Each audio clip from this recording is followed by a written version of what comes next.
Abra a sua Bíblia comigo, por favor, no Evangelho de Lucas, no capítulo de número 15.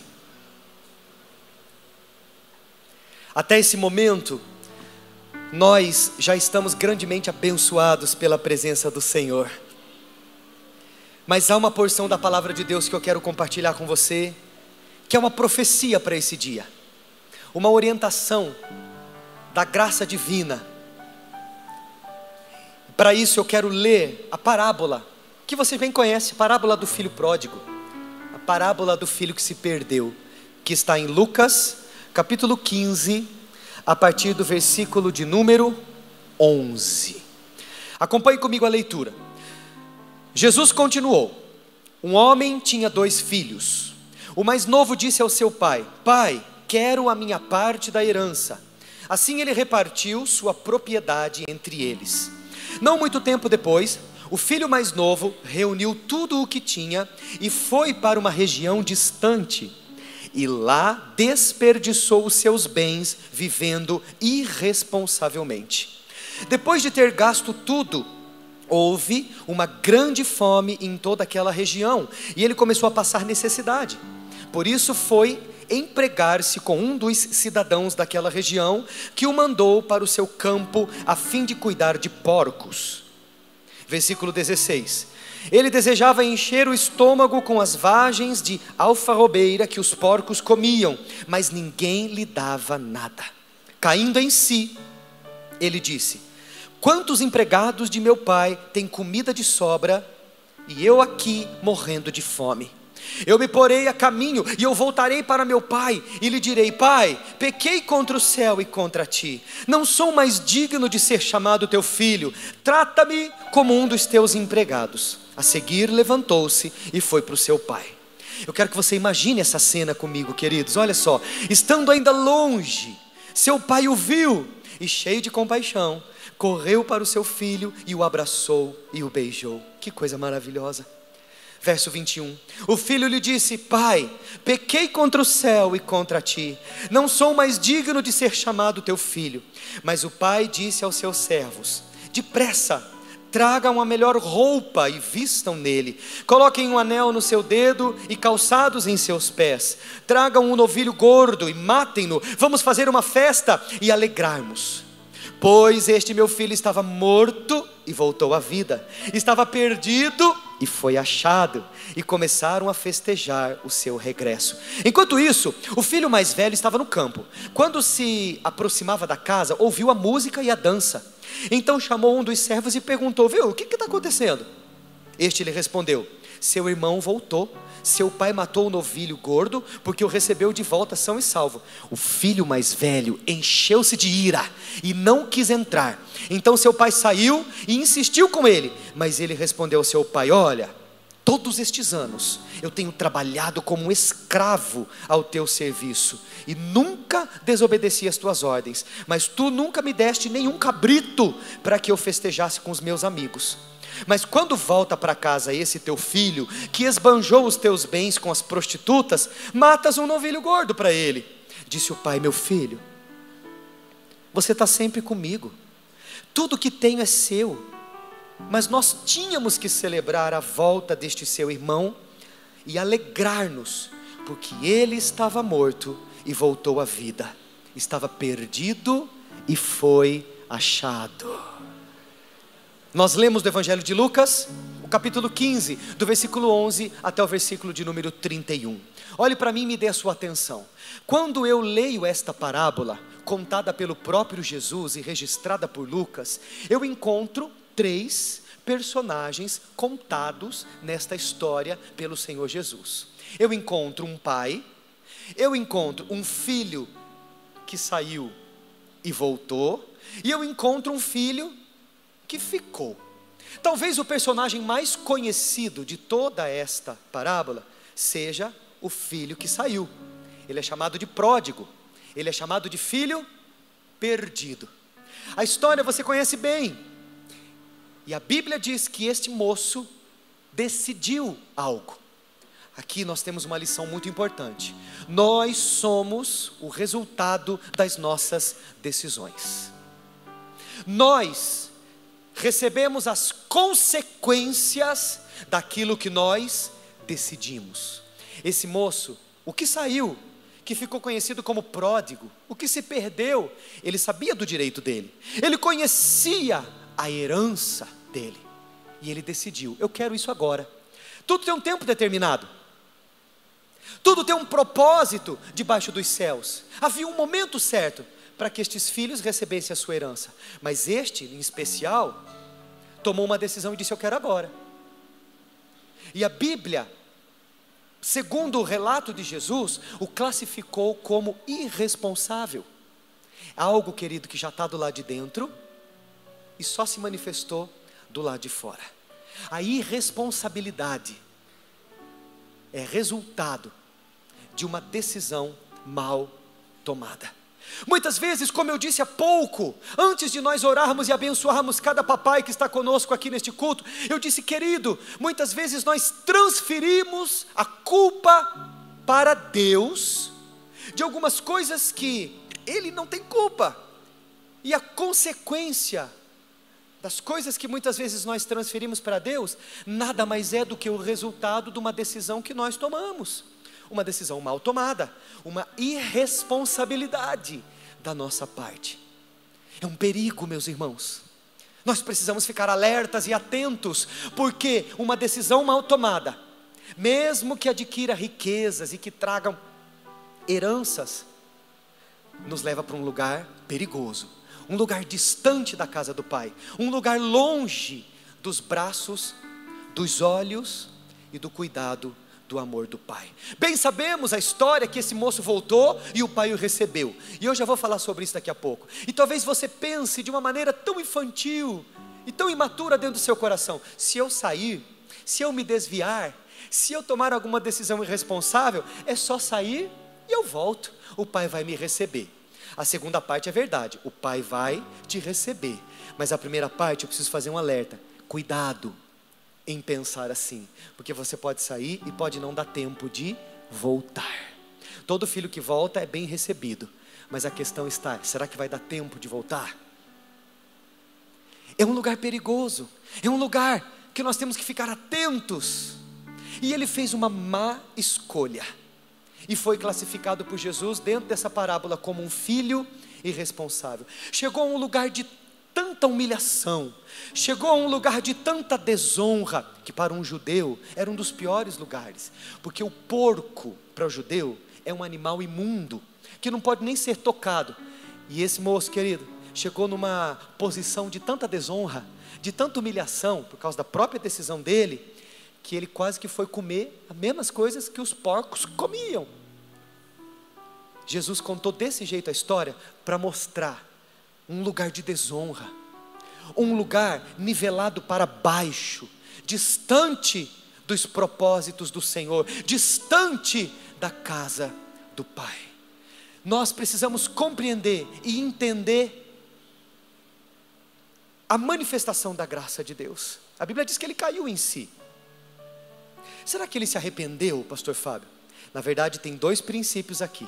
O versículo 19 diz que ele disse: eu vou voltar, mas não sou digno de ser chamado mais seu filho. Isso demonstra uma mentalidade mundana que esse moço tinha. A Bíblia diz que ele caiu em si. Primeiro ele caiu em si. Mas será que quando ele caiu em si, ele se arrependeu? Eu penso que o arrependimento verdadeiro veio depois. Quando ele caiu em si, querido, é quando ele botou a mão no bolso e disse: opa, acabou o dinheiro. Foi quando ele deitou para dormir e não conseguiu, porque a barriga estava roncando de fome. Por isso que ele caiu em si. Vamos interpretar a história de uma maneira certa? Caiu em si, ficou com fome. Caiu em si, acabou o dinheiro. Falou: eu preciso voltar para a casa do meu pai. Lá até os empregados dele comem melhor do que eu aqui, que estou perto desses porcos e quase que eu vou comer as mesmas alfarrobas que eles comem. Mas a mentalidade dele em dizer: eu vou voltar e eu vou pedir um emprego para o meu pai, eu vou pedir que ele pelo menos me coloque junto com os servos dele, porque pelo menos eu vou ter alguma coisa para comer. Foi exatamente o que ele fez.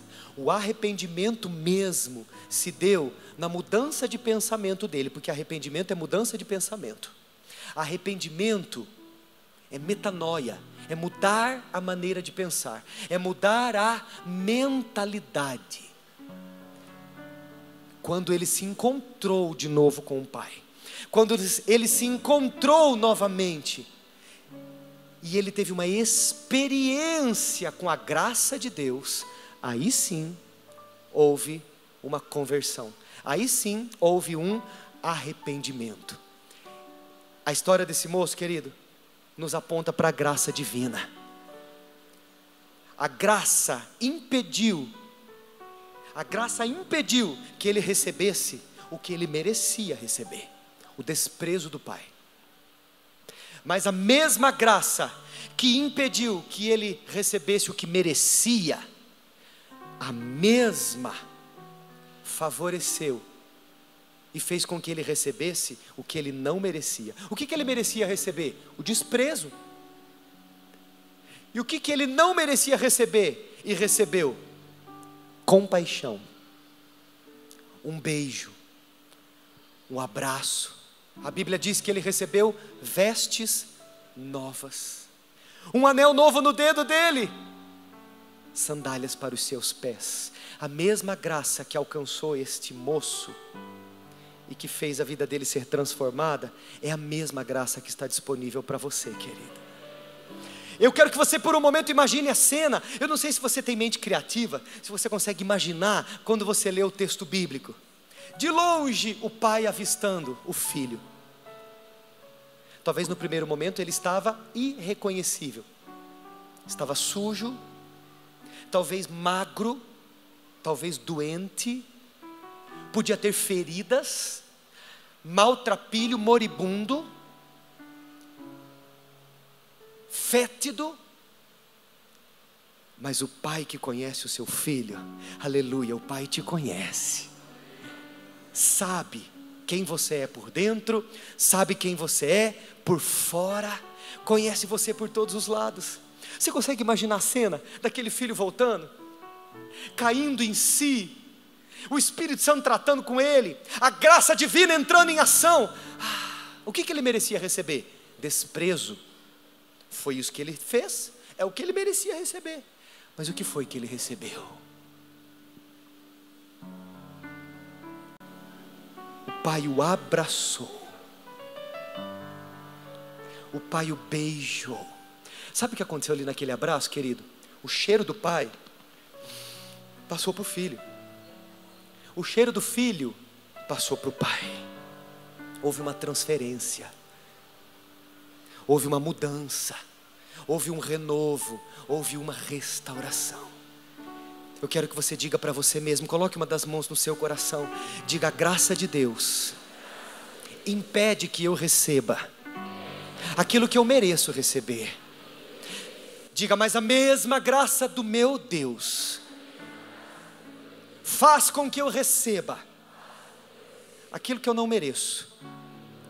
Mas eu sei, porque sou filho amado, o que eu recebo nesta hora. Diga: eu recebo o abraço do Pai, eu recebo o beijo do Pai, eu recebo a graça do Pai. Você pode receber isso na sua vida agora, querido? O que é isso? O que é isso? Ai, não sei, eu fico pensando e só me vem à mente uma coisa: sublime graça, doce o som que salva o pecador. Eu penso que aquele filho podia ter cantado isso. Fui cego e agora posso ver. Olha isso. Perdido e me encontrou. Vamos cantar Sublime Graça? Sublime Graça. Aumenta o volume, Filadélfia. Doce o som que salva o pecador. Quem você era? Olha isso. Fui cego e agora posso ver. Perdido e me posso ver,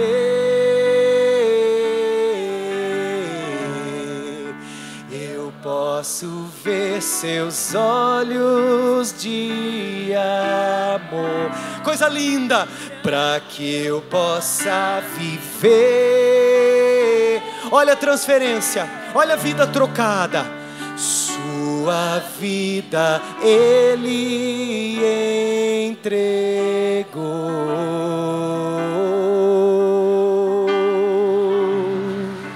Vida trocada.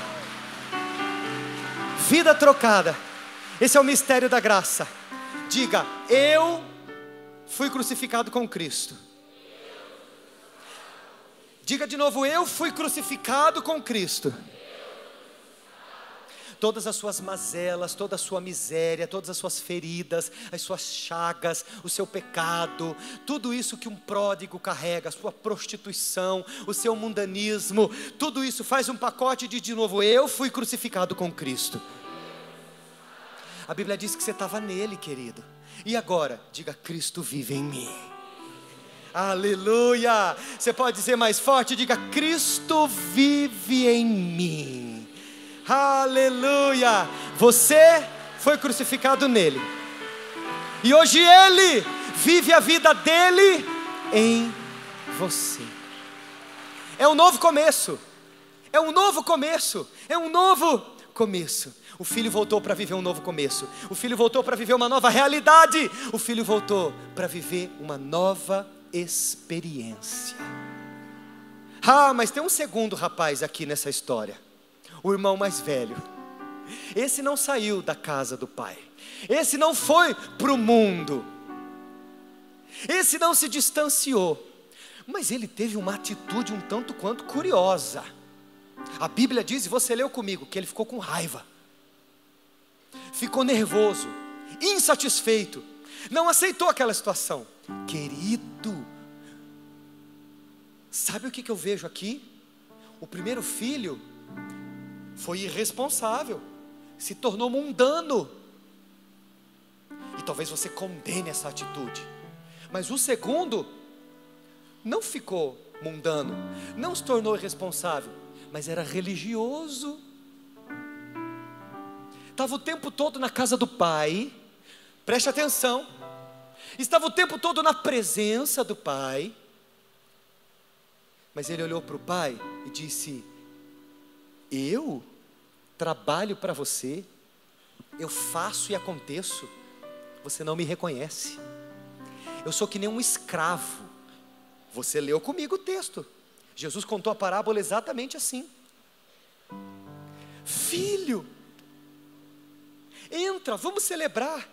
O motivo dessa festa é um só: o seu irmão estava morto, agora reviveu. Não estou fazendo uma festa para ele, eu estou fazendo uma festa por causa da atitude. Ele estava morto e agora ele reviveu. Mas você está o tempo todo comigo. Você pode desfrutar de tudo isso. Você não sabe quem você é.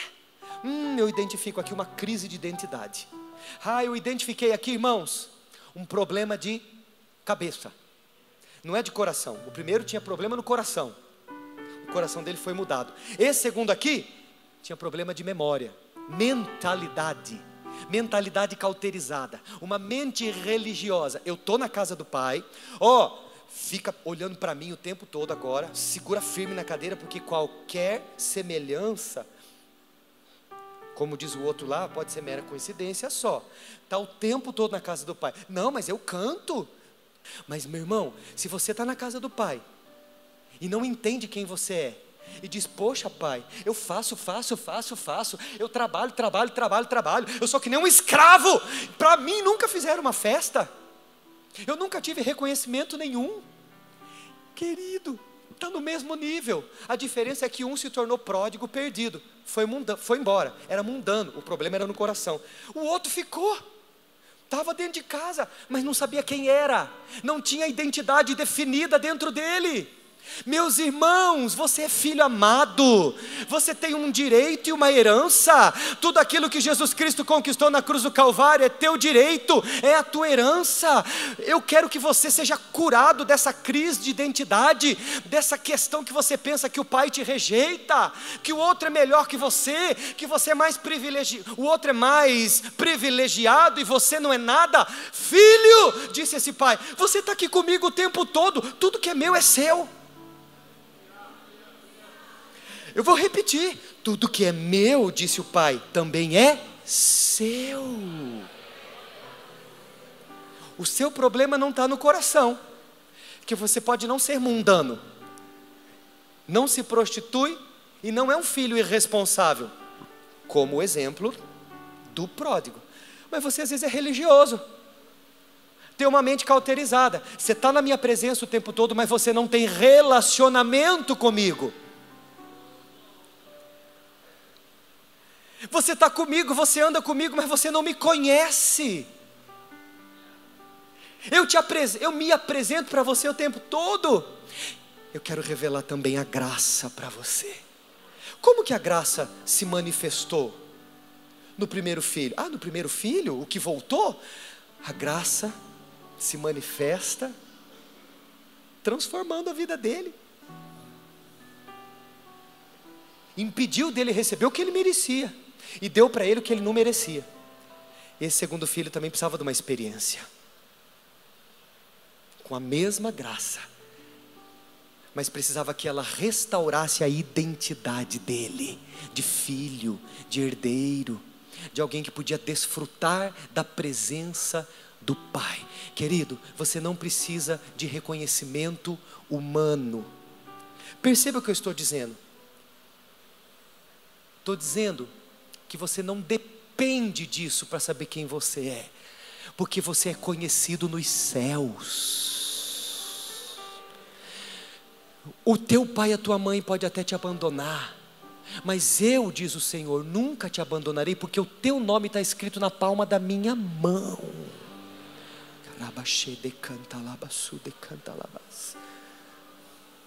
Isso é graça, isso é revelação de identidade. Se você precisa voltar, volta hoje. Nivela a sua vida para cima. Mas se você está aqui na presença dele e nunca saiu, eu pergunto, você está na presença, mas sabe realmente quem você é em Deus? Ele disse, eu sou como um escravo. Eu estou te servindo. Você sabe que existem 3 verbos? Uma curiosidade, olhe para mim. Você sabe que existem 3 verbos que podem explicar essa palavra aqui, servo e escravo?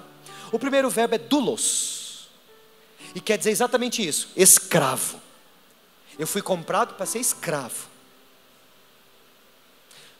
Nos tempos bíblicos, isso era natural acontecer. Os senhores compravam pessoas para trabalhar para si. Em Êxodo nós encontramos até Deus dizendo, no ano do jubileu vai libertar todo mundo. Doulos é a palavra, é o verbo aqui, é escravo mesmo. O segundo verbo que pode exemplificar servir é diaco. De onde vem a palavra diáconos, que literalmente quer dizer moço de recado, aquele que transmite a informação, aquele que serve. Mas existe uma terceira palavra, um terceiro verbo para servir, que não é doulos, escravo, que não é diaco, aquele que transmite uma mensagem, mas é leiturgos. Eu já falei disso para você um tempo atrás, só estou lembrando e ilustrando. O leiturgos é a identidade do filho. O que quer dizer, pastor? Leiturgos, você não precisa decorar a palavra não, tá bom? É só para você entender e eu poder exemplificar isso para você. O leiturgos é aquele que é bênção aonde está, aquele que serve, que tem identidade de filho e tudo que faz, faz por amor. Você não é doulos, escravo. Diaco, aqui nesse caso você também não é. Você é leiturgos. Diz amém porque é coisa boa. Por mais que seja uma palavra diferente. O que é leiturgos? Eu vou traduzir para você. Leiturgos é aquele que é bênção. A tradução uma das traduções literais é essa mesmo. Aquele que é bênção aonde está, tem identidade de filho e serve, sabe quem é e tudo que faz, faz por amor. Não responda, só pensa. Você vem à igreja por amor? Você vem ao culto porque você o ama? Você o louva porque você tem amor em fazer isso? O amor conduz a sua vida? Lá na sua casa, no seu trabalho, na sua parentela, é o amor que está no controle de todas as coisas? Esse filho tinha uma mentalidade de escravo e não de herdeiro. Permita que o Espírito Santo trabalhe no seu coração. Permita que o Espírito Santo trabalhe na sua mentalidade. E Ele mude a sua maneira de pensar, querido, para que haja verdadeiro arrependimento. E você entenda que a sua mentalidade não é uma mentalidade de escravo, é uma mentalidade de filho, é uma mentalidade de herdeiro. É assim que Deus quer que você viva no reino dos céus. Proclame a quantos você puder proclamar. Por favor, me ajude a fazer isso, estendendo as mãos, virando em todas as direções e diga: você é filho amado, você é um herdeiro do Senhor. Ele tem um propósito para a sua vida. Vai declarando, olha nos olhos de alguém e diz: você é filho amado, você é filha amada, você é herdeiro do Senhor. Ele tem um propósito para a sua vida. Você não é um escravo. Mude a sua maneira de pensar, porque você é filho, você é herdeiro do Deus vivo. Você tem o Espírito Santo. Nivela para cima, igreja, nivela nesse lugar de excelência, aonde Cristo está sentado. O que muda essa realidade? Pastor, o que muda essa realidade de escravo para herdeiro? A graça.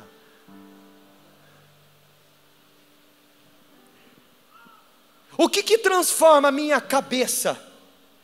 O relacionamento com o Pai. O que eu preciso fazer para realmente conhecer esse Deus? Mudar a sua mentalidade, a sua maneira de pensar e nivelar para um lugar de excelência. É a mesma mensagem que nós estamos pregando, que o bispo tem pregado durante todos esses últimos domingos. Onde eu encontro tudo isso, pastor? Deus, o Pai, centralizou tudo em uma pessoa. Fez dele o centro de tudo o que há. O Cristo, é a manifestação exata do amor do Pai, da glória de Deus. Aonde está a graça que eu preciso? Nele. Aonde está, pastor Fábio, o conserto desse relacionamento com o Pai? Nele. O véu que separava já não separa mais, por causa dele. Você viu que está tudo alinhado, o culto todo? Você está percebendo, querido? Aonde que eu consigo ter uma vida de excelência, nivelado para cima? Só nele. Diga esse nome, querido, lê em voz alta esse nome. O que está escrito? É o centro de tudo o que há.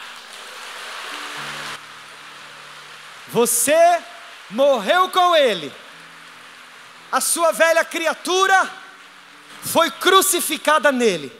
E agora a vida dele vive em você. Só a vida dele dentro de você, querido, vai fazer você uma pessoa nivelada para cima.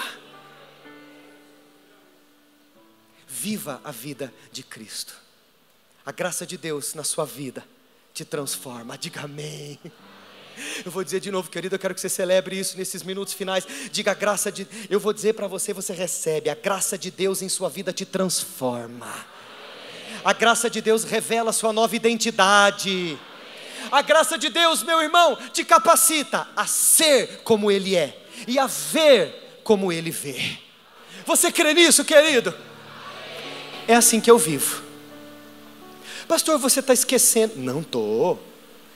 Eu pensei que você estava esquecendo de um terceiro personagem. Você falou, pastor, de um filho que foi embora e voltou. Está resolvido. Você falou de um filho que ficou. Também tinha problema, está resolvido. E o pai? O pai. Esse pai aqui, eu tenho certeza, não está escrito, não vai procurar em outra Bíblia, mas eu tenho certeza que ele usava óculos. Tenho certeza que ele usava lente.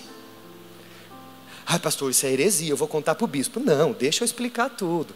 Eu tenho certeza que esse pai usava óculos. Aliás, papai, é o presente que a comunidade tem para você hoje. Óculos. Não, pastor, mas eu enxergo bem. Não, é que você pensa que você enxerga bem. Mas sem esse óculos você enxerga embaçado. É miopim. Catarata assim, ó, nível máximo. Estrabicão assim, ó. Aliás, papai, quando eu orei por você, junto com os irmãos da igreja, na verdade o que eu estava pedindo é: Deus, dá o óculos para ele. Põe a lente nos olhos dele. Como assim, pastor? Está me dando um nó. Querido, eu tenho certeza que esse pai, o terceiro personagem, ele usava um óculos, uma lente, que é o mesmo presente que eu quero entregar para você, papai. Todos os pais que estavam no culto aqui hoje de manhã saíram de óculos, saíram de lente. Você vai levar as suas lentes também essa noite. Querido, só um pai que usava essas lentes aqui, esses óculos, podia fazer o que ele fez com os filhos dele.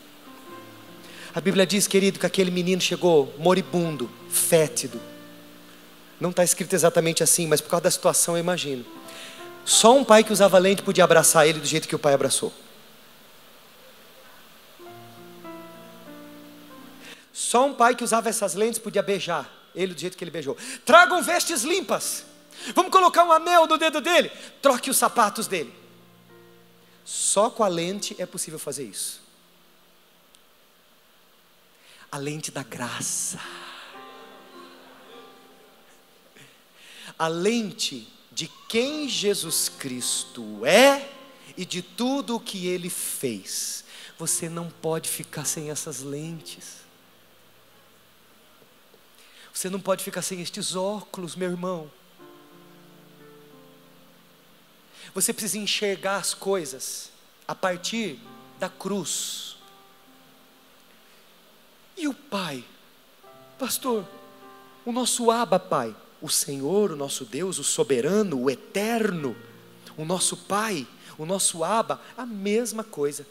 Você sabe que Ele olha para você todos os dias, glorifica Ele por isso. Você sabe, querido, que os olhos dele estão fixos em você o tempo todo. Você pode glorificá-lo por isso? E toda vez que Ele olha para você, e Ele olha para você o tempo todo, entre Ele e você existe uma cruz.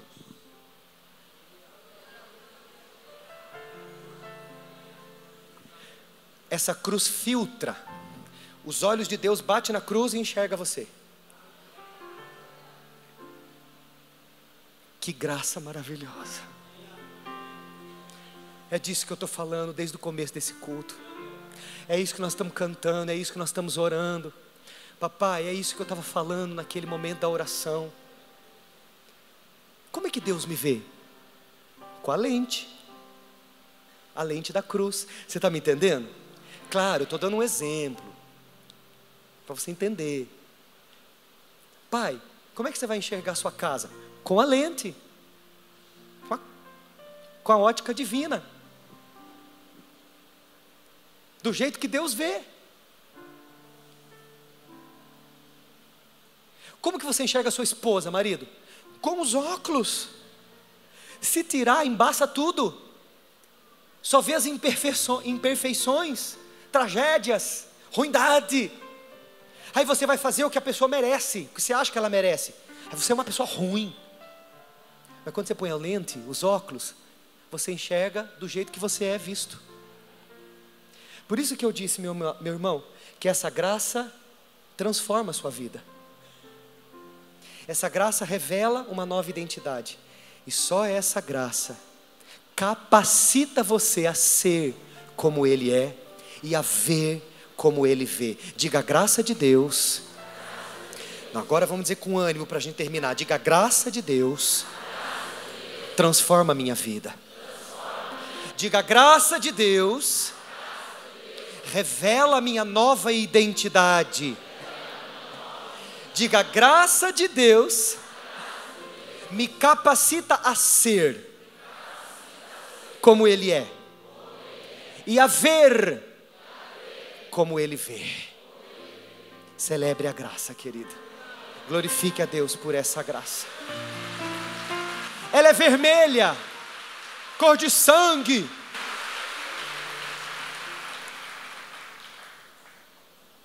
Pastor, mas os dias têm sido difíceis. O Deus de toda graça,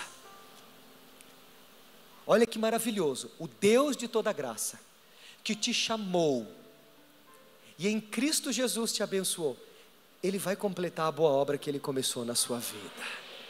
Você crê nisso?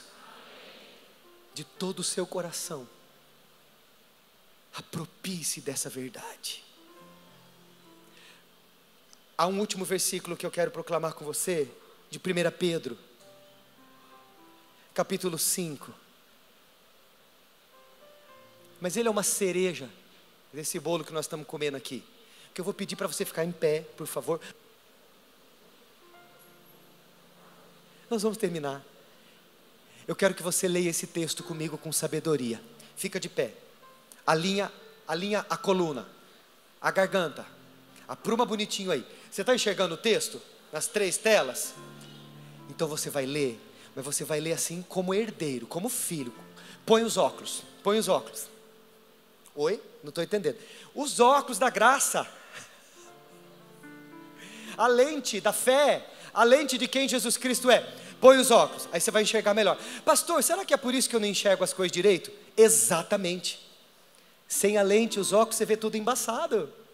Você precisa ver do jeito que Deus vê. Como que eu perdoo? Como Deus perdoa. Como que eu posso amar minha família? Como Deus ama. Como que eu posso ser um pai nivelado para cima por excelência? Como Deus é. Ah, pastor, mas que tarefa difícil.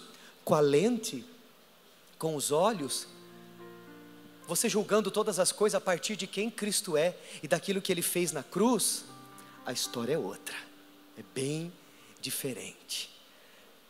Enche o seu pulmão de ar e declara comigo. Vou contar até 3 para a gente ler junto. Então vamos, 1, 2, 3 e já.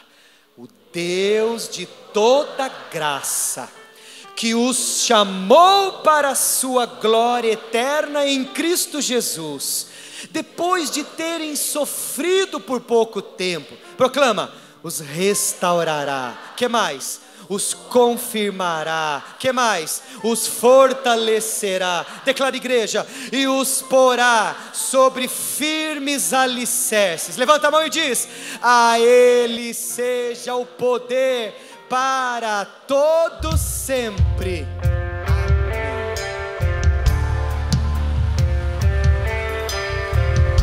Conta a sua história assim. Em pedaços minha alma estava, Canta. mas por sua graça refeito sou. Que mensagem maravilhosa. Nada em troca, Coisa linda. fui resgatado, Me libertou. me libertou. Você entendeu, igreja? Me libertou. É mais do que uma música. Sublime graça, doce o som que salva o pecador. É mais do que uma música. Fui cego agora, posso ver, perdido e me encontrou. Agora eu posso ver. Agora eu entendi. Eu posso ver seus olhos de amor, Sai do mundanismo. pra que eu possa viver. Sai desse lugar de religiosidade. Sua vida Ele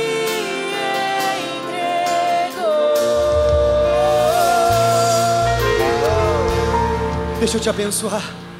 Deixa eu confirmar sobre a sua vida esta unção. Pastores, presbíteros, ministros, intercessores, venham para o altar. Pai santo e querido, eu te dou graças por esse dia maravilhoso que nós passamos na tua presença.